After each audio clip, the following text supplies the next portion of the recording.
Sabtu siang, Menteri Kelautan dan Perikanan Susi Pujiastuti memimpin penenggelaman 13 kapal ikan asing yang terbukti melakukan illegal fishing di perairan Indonesia. Belasan kapal ini ditenggelamkan di perairan Datu, Kabupaten Mempawah, Kalimantan Barat. Cara ini dilakukan sebagai efek jera bagi kapal asing manapun agar tidak mencuri ikan di perairan Indonesia. Penenggelaman ini merupakan kali pertama pada tahun 2019.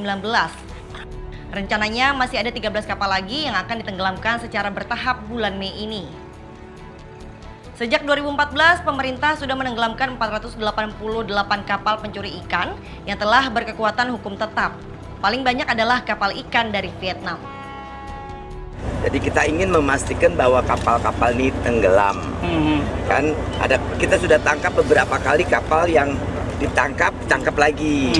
Nah, untuk memastikan ini kita ingin juga sekalian bertemu dengan para penegak hukum, dengan para justisia yang memang menangani persoalan ini supaya jangan sampai, karena selain 51 yang sudah inkrah kita udah jadwalkan tenggelamkan dalam 1 bulan ke depan ini, itu masih ada 90 lagi